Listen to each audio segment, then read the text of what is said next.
chair the meeting. Ladies and gentlemen, Mr. Mohammed and his team.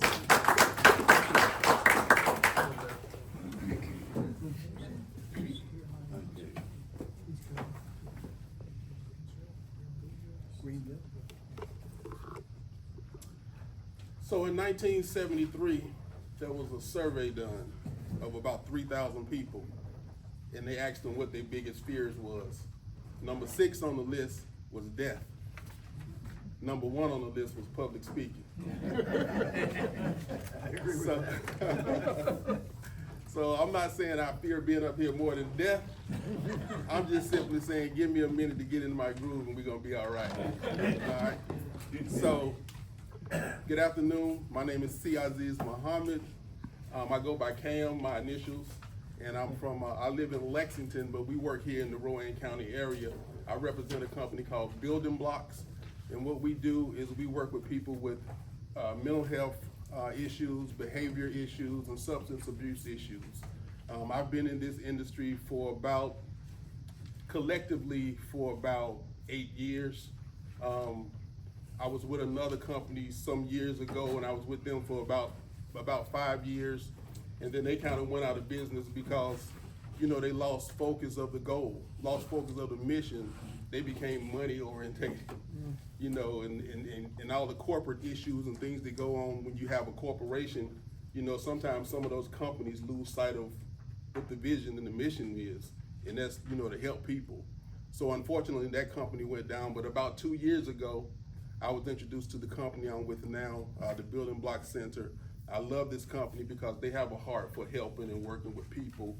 Money is never an issue. Money is never on our mind, on their mind. Unfortunately, the CEO, Mr. Wallace Austin, wasn't able to be here. He had another engagement that came up last minute, but I love him because he has a heart of gold, and he's truly, truly passionate about helping people.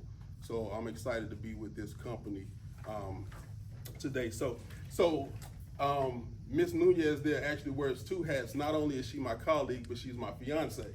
So when I asked her for the money, it was so we could give it back. So we want to go ahead and feed the lion and get this back to you all. You know, today we didn't want to, you know, walk away taking any money from you all. So that's why I asked for that now. She's not trained or anything like that. Normally she's taking my money.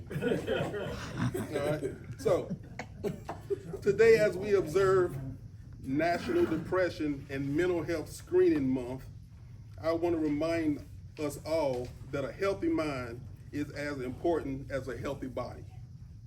The statistics paint a sobering picture. Over 60 million Americans, about 23% of adults, experience mental health illness each year, and half of all lifetime mental health illness begin by the age of 14. With 75% of mental health illness emerging by the age of 24. This is why early screening and interventions are absolutely essential. For our young people, nearly 75% of adolescents recently screened positive for moderate to severe depression or anxiety symptoms, with girls and non-binary teens particularly vulnerable. What many don't realize is that mental health issues are often the underlying causes of substance abuse problems. People may turn to drugs or alcohol as a way to cope with untreated depression, anxiety, and trauma. We've also normalized depression in dangerous ways. When someone says they're exhausted all the time, have lost interest in things they once loved, or joke about just being sad, we often brush it off as stress or that's just how they are. But those warning signs we need to take seriously. Beyond seeking professional help, we can support mental health through proper diet and regular exercise. Both have been significantly proven to reduce symptoms of depression and anxiety by regulating mood-boosting chemicals in the brain, improving sleep, and providing a sense of accomplishment and routine. I need to speak directly to something that is particularly close to my heart. The stigma around mental health in the African American community. and other minority communities. For too long, we've treated mental health conversations and therapy as taboo, right? Something we don't talk about in our families or communities. We say things like, oh, he just crazy, right? Or he just crazy like his daddy, right? When the truth is, daddy probably had a real mental health issue that nobody took seriously. We've joked about it, dismissed it, and passed it down from generation to generation like it's nothing. When in reality, there's nothing funny about untreated mental illness. We've been taught to be strong, to pray it away, to handle it ourselves, but strength also means knowing when to ask for help. While things have gotten a little better, more of us are beginning to open up and seek therapy. We still have a long way to go. The research shows that adolescents of racial and ethnic minority groups are less likely to access mental health services compared with white adolescents, and this gap in care is costing lives and perpetuating cycles of pain. We need to normalize therapy in our communities the same way we normalize going to the doctor for high blood pressure or diabetes. Mental health is health, period. And it's time we start treating it that way. The good news is that help is more accessible than ever. The youth mental health improved from 2023 to 2024, showing that our collective efforts are making a difference. The 988 Suicide and Crisis Lifeline is available 24/7 via call or text and chat. 74% of Americans are now aware of this resource, with over 88% of callers reporting it stopped them from dying by suicide. So everybody's aware that you can just pick up the phone and dial 988 and speak to somebody, right? So if you're not aware, that is a thing. You can make anybody, friends and family, aware of that. If you're ever in a crisis or just need to talk to somebody, pick up the phone, dial 988, and they are there and available 24 hours a day, 7 days a week. So as Lions, you can make a tangible difference by promoting awareness, offering support without judgment, encouraging self-care and healthy habits, and creating safe spaces for honest conversations about mental health. Depression and anxiety are medical conditions, just like diabetes or heart disease, and they deserve the same attention and compassion. When we catch mental health issues early, especially in youth, we can prevent years of suffering and break the cycle before it leads to substance abuse or crisis. So let's join hands to spread hope, strength, and positivity, because when the mind is healthy, the heart is strong, and the world becomes brighter. I took that exactly from your all flyer. I love that. So I interjected that into my little talk today. I love that. So remember, if you or someone you know is struggling or is in crisis, they can call or text the 988 anytime. Taking that first step towards help isn't weakness, it's courage. So let's talk a few minutes about, starting conversations with people that we know, love, and care about, that may or may not be, that may be dealing with mental health issues. As someone working in the mental health field, I see this pattern consistently. We can often recognize when a colleague, a neighbor, or acquaintance might be struggling, yet we have significant difficulty identifying those same signs in ourselves and our loved ones. This phenomenon is called normalization bias. Our brain adapts to gradual changes in behavior, making what's actually concerning seem routine, or that's just how they are. When you live with someone day to day, depression can look like they're just tired, or anxiety can seem like they've always been a worrier. Not a warrior, but worrying, a worrier, all right? This protective mechanism, while natural, can delay critical intervention and support. So that normalization bias is a real thing. Like, when we see somebody every day and we're close to them, you know how they say sometimes you can't see the forest for the trees. Like when we're right there close to them. I give you a prime example. This right here been getting bigger and bigger for the last 10 years. You know, I'm a Marine Corps veteran. I used to be slim and trim and lean and mean and in shape, right?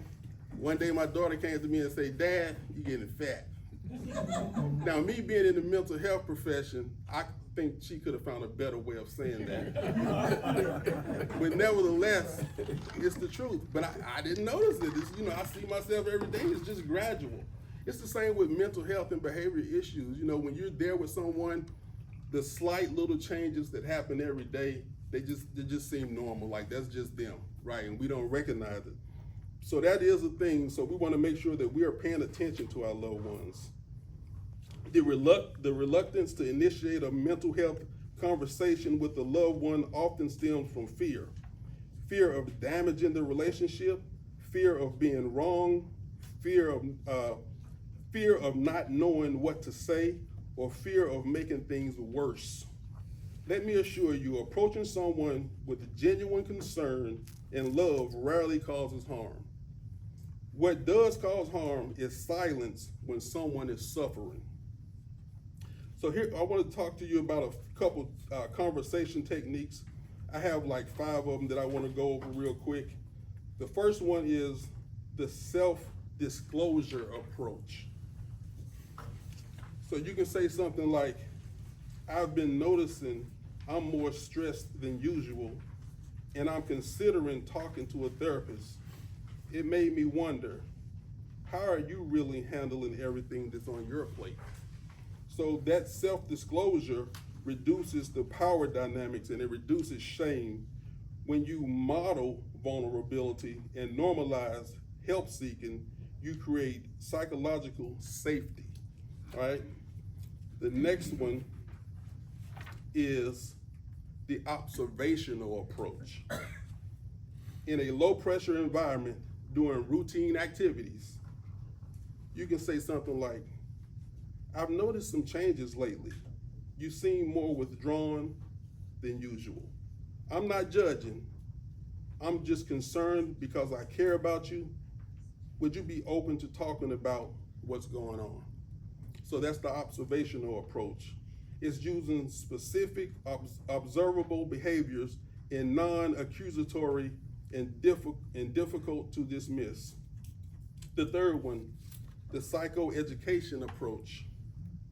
I learned something today about how depression runs in families and often shows up in subtle ways. Changes in sleep, appetite, or losing interest in things we used to enjoy. It got me thinking about our family. Have you ever wondered if some of what we're dealing with might be related to mental health? So we're just talking about some easy ways to approach these situations when you have them going on inside your family. Number 4, the collaborative support approach. I can see you're carrying a lot right now, and I don't want you to go through this alone. I'd like to help you find someone to talk to. I can research therapists, go with you to the first appointment, or whatever you need. We're in this together. These practical barriers, not knowing where to start, feeling overwhelmed, or fearing the process prevent many people from seeking help. And lastly, number 5, the direct comparison approach.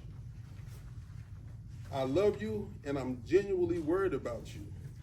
What I'm seeing concerns me, and I think talking to a professional could really help. I'm not trying to fix you. I just want to support you in getting the help that you deserve.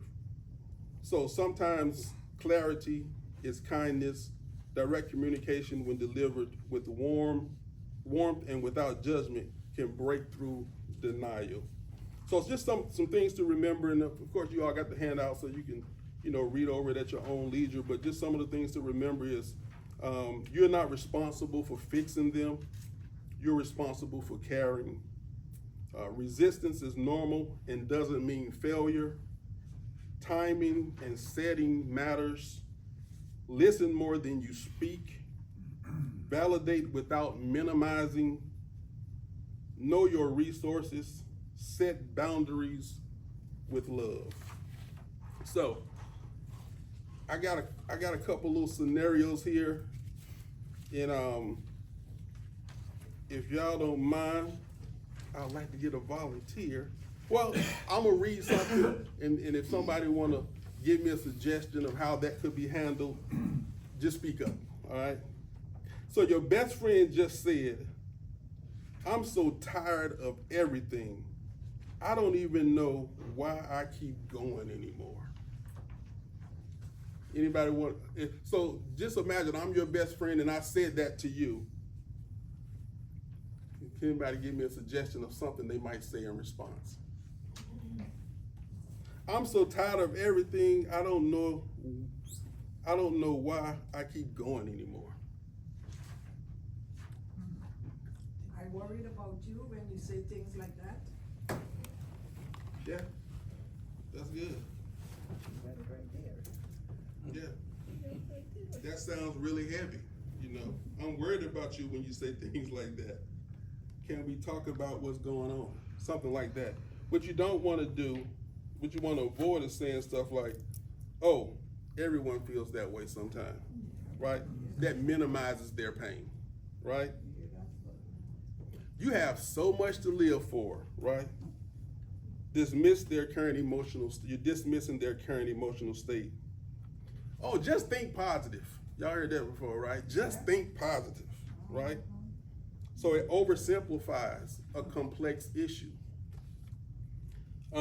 Changing the subject or laughing it off signals you're uncomfortable and they shouldn't share with you, right? So, what we looking like on time? I'm good, okay. So I got a couple more. Y'all got the handouts. You can kind of go over those. I'm not gonna go through all the scenarios, but you kind of go over those on your own. But I do want to say, after going through these scenarios, what you want to do is try to notice patterns, right? You want to know what to avoid. That's one of the main things, because a lot of times we really coming from a place of love and care, but we just say the wrong things, right? So definitely take a gander at this and kind of understand what not to say. Sometimes that's just as important as what to say, all right? So thank you for your time, and remember, a healthy mind is as important as a healthy body. Mental health is not weakness. It's a part of being human. The bravest thing any of us can do is ask for help when we need it. And the most loving thing we can do is create space for others to do the same. You don't need to be a therapist to save someone's life. You just need to care enough to start the conversation, whether it's checking in on a friend, recognizing the signs in yourself, or simply saying, "I'm here for you." Your words and actions matter more than you know. Thanks. You want to take any questions? Anybody have any questions? Anybody have? Yeah, I will take questions if anybody had any questions. I assume that your purpose of your organization is to get out the message to people. It is. And to understand, don't make fun of people. Absolutely. That's part of that. Is definitely part of it, and to provide the services. Right. You know, when we come across people who need those services. What's interesting is when the pastor stood up and gave us his The bridge. his information for the day. That information that he gave us is the bridge also from mental health illness in a good way to mental health illness in a bad way. So when I was a younger person, I remember this therapist explaining mental health. It's like a line, and on one end you have bad mental health, and on the other end you have good mental health. But we're all balanced in the middle. That's where you want to be. But there's life lessons or life events that happen, marriage, divorce, death of a loved one, anything that can tilt you one way or another. So everybody has the mental health. It's just, is it healthy or is it not healthy? Are you tilting the wrong way? And if those are the cases, then what we want people to know and understand is that though there are agencies in the community now, actually a lot of agencies in the community now that you can call on. And what we want to do is make sure that we arm you with the information, that you can also be an agent for your loved ones, so that when the mental health starts to tilt, you can recognize it and you can also get help for them. So that information that he gave us was really is what's causing a lot of mental health. Where now we went from writing letters now to typing letters. We have a school teacher that I know, and she's like, I don't know how to use this technology. So these things are real for some of us because we never adopted along the way. And the young people don't know how to write. Right. Exactly, and so they are also experiencing mental health and depression, and they don't know why. A lot of times I try to tell people too that Scripture tells us that God never puts more on us than we can handle. Mm-hmm. But sometimes He puts an awfully big load on us Absolutely. that He has confidence in us, but sometimes we need a little help to get out of that. That's right. That's right. Yeah. And with His help and the help of others, we can get out of it. But He'll be there with us. Absolutely. And like you were talking about the noise, it's so much, we've been bombarded with so much. From social media to TV to we always on our devices, like everything is doom and gloom, right? So And it's I'm just, finding some people watch certain channels, they'll watch things that just makes it worse every day. yeah, absolutely, absolutely. Yes, sir. Thank you. I think we're all a little crazy. We're all up here for this meeting. What we have to be Crazy careful is of. not a good word. Well, just make sure we don't go over the edge. That's right. Either That's stay right. up there or go to this good side. That's right. Absolutely, absolutely. Also, I understand sunlight plays a lot in it too. As winter comes, more and more people get depressed, It does. especially you go to Alaska where then people don't see sunlight for quite a while. That is true. I Yeah. always encourage people to get outside. Get outside, yeah. Get outside. I stay outside. Be that friend. Be that friend to go get your friends. We're all at an age where sometimes a lot of your friends have moved on or passed on, or you're not active anymore. Be the friend to go get your friends and get them outside. Hear that, line, Paul? Come and get your friend. Come and get your Okay. friend. Absolutely. He said he'd get outside. I do, I'm outside all the time. I appreciate you coming today. Yes, sir. Great Thank you. program. Thank you. Yeah.